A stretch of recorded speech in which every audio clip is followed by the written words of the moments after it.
Underground ambulance rescue. Chunapur नाम के गांव में नीमो नाम की लड़की रहती थी। नीमोस गांव में एक ही ऐसी लड़की थी जो पढ़ी लिखी थी। नीमो की मां नहीं थी। नीमो के पिता विष्णु नीमो से बहुत प्यार करते थे। नीमो के पिता नीमो का बहुत साथ देते थे। चूनापुर एक छोटा सा गांव था। उस गांव में कोई अच्छा अस्पताल भी नहीं था। एक बार गांव में चुनाव आते हैं। नीमो अपने पिता से कहती है, पिताजी, इस बार चुनाव में मैं भी भाग लेना चाहती हूँ। ठीक है बेटा। ये कहकर नीमो और उसके पिता सरपंच के पास जाकर कहते हैं, अरे विष्णु, क्या तू पागल हो गया है? हमारे गांव में कोई भी लड़की पढ़ी लिखी नहीं है सिवाय तेरी बेटी के। हमारे मना करने पर भी तूने उसे पढ़ाया लिखाया। अब तू उसे मर्दों की तरह चुनाव में खड़ा करना चाहता है? नहीं भाई नहीं, ये नहीं हो सकता। ये हमारे गांव की इज्जत का सवाल है। नीमो और विष्णु वापस घर आ रहे थे कि रास्ते में एक आदमी सड़क पर खड़ा हुआ था। वो बहुत परेशान था। अरे राम भैया, क्या बात है? आप इतने परेशान क्यों हैं? क्या बताऊं नीमो, पिताजी की तबीयत बहुत खराब है। उन्हें पास के गांव ले जाना है।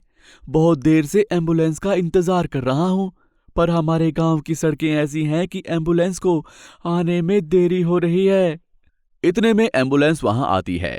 वो अपने पिताजी को एम्बुलेंस में बिठाकर हॉस्पिटल लेकर जाता है। नीमो और उसके पिता वहां से चले जाते हैं। 2 दिन बाद राम नीमो से मिलता है। अरे राम भैया, कैसे हो? तुम्हारे पिताजी की तबीयत कैसी है अब? पिताजी का देहांत हो गया। उस दिन हॉस्पिटल ले जाने में देरी हो गई। एक तो हमारी सड़कें ठीक नहीं थी और ऊपर से शहर में ट्रैफिक की समस्या।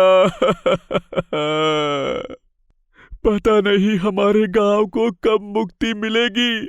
बहुत सारे नेता आ रहे हैं और जा रहे हैं, पर कोई भी हमारे गांव की समस्या को दूर नहीं कर रहा है। थोड़ी देर राम और नीमो सोच में पड़ जाते हैं। फिर नीमो कहती है, भैया, इस समस्या को हम सब मिलकर हल करेंगे। पर कैसे नीमो? जो नेताओं से नहीं हो पाया वो हमसे कैसे हो पाएगा? भैया, हम अंडरग्राउंड टनल बनाएंगे और उसमें एम्बुलेंस चलाएंगे। हाँ, तुम्हारा सुझाव तो बहुत अच्छा है, पर हम दोनों के सोचने से क्या होगा? इसमें तो कई सारे लोगों की और पैसों की भी आवश्यकता होगी ना। ये बातें करते करते वो वहां से निकल जाते हैं। अगले दिन नीमो गांव की सारी औरतों को इकट्ठा करती है। देखो बहनों, हमारे गांव में सड़क सही ना होने की वजह से हम सबको बहुत सारी समस्याओं का सामना करना पड़ रहा है। अब कल ही की बात ले लो, रमा दीदी प्रसव वेदना से कितनी परेशान थी। उन्हें अस्पताल ले जाने में कितनी दिक्कतें हुई। और राम भैया, उनके पिता को अस्पताल ले जाने में देरी हो गई तो उनकी मौत हो गई। इसके लिए मेरे पास एक सुझाव है। नीमो अपना सुझाव गांव की औरतों को बताती है। सबको नीमो का सुझाव बहुत पसंद आता है और तुरंत वो सब मिलकर अंडरग्राउंड टनल बनाते हैं। नीमो शहर जाकर एक बहुत बड़े सरकारी अस्पताल के डॉक्टर से बात करती है। डॉक्टर साहब, हमने हमारे गांव में अंडरग्राउंड टनल बनाया है। अब हमें आपकी मदद की जरूरत है। क्या आप हमारे गांव के लिए एम्बुलेंस देंगे ताकि हम हमारे गांव से यहां तक बिना कोई परेशानी के मरीजों को ला सकें? हाँ हाँ, क्यों नहीं। तुम सब महिलाओं ने मिलकर जो असंभव था उसे संभव कर दिया है। तुम्हें एम्बुलेंस भी दूंगा और तुम्हारे गांव की महिलाओं को उसे चलाने का प्रशिक्षण भी दूंगा, ताकि तुम लोगों को कभी भी किसी पर निर्भर ना होना पड़े।